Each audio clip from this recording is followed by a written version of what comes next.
The specimen I present to you here is known as a Hitek, Homo sapiens machina diamentum. It made its first appearance in Dougal Dixon's 1990 speculative evolution work, Man After Man. The Hitek first emerged at some point in the 23rd century. Unlike the aquamorphs or the vacuumorphs, who I talked about in previous videos, the Hiteks were not bred for specific purposes or to do specific jobs. Instead, this human subspecies came about in its own way.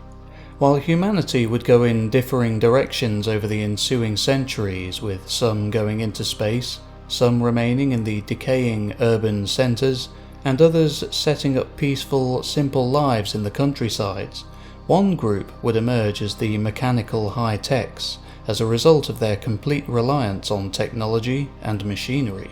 This wasn't a result of evolution as such, impossible in such a short amount of time. Instead, their unnatural mechanized form would come to be as a replacement for organic organs.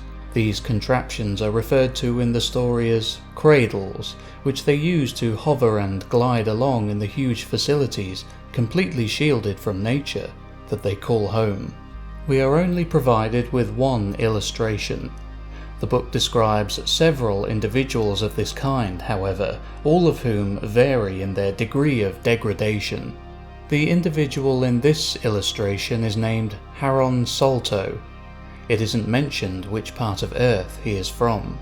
The description given along with the picture reads, "When biological organs consistently fail, substitutes must be developed.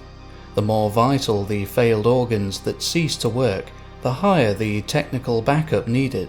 Scientists are already working to produce tissue-based replacements.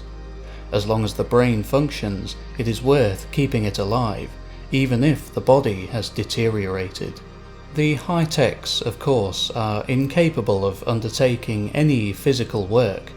All work that they do, which amounts to just a few moments a day, involves pushing buttons. Haron Salto, the Hitek pictured, is in charge of the distribution of the world's food supply. He reads a graph to determine where food is best sent, presses a few buttons to make it so, and the rest of the day is his. All work undertaken is done using the mechanical arms on and around his cradle.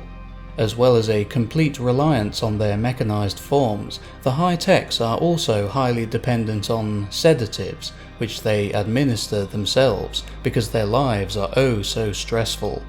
An example of this can be seen when Haron Salto's cradle fails and is in need of repair. Repairs are carried out by traditional, properly formed humans, the sight of which Hiteks find distasteful. As the human is in the process of repairing the cradle, Salto finds the experience to be too much, and so he blasts some narcotic substance into his vein to cope.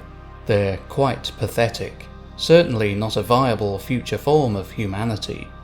But luckily for us, the Hiteks won't be the sole heirs to the human race. They themselves knew that humanity's future needed to be an organic one, not mechanical. And so, those Hiteks who worked within the field of genetic engineering got to work on the problem, and before long, new, strange, and, to our eyes, horrific future humans would come about. Their mechanical organs gone and new, engineered, tissue-based ones now in place, they would become a species known as the Ticks, who we'll talk about another time.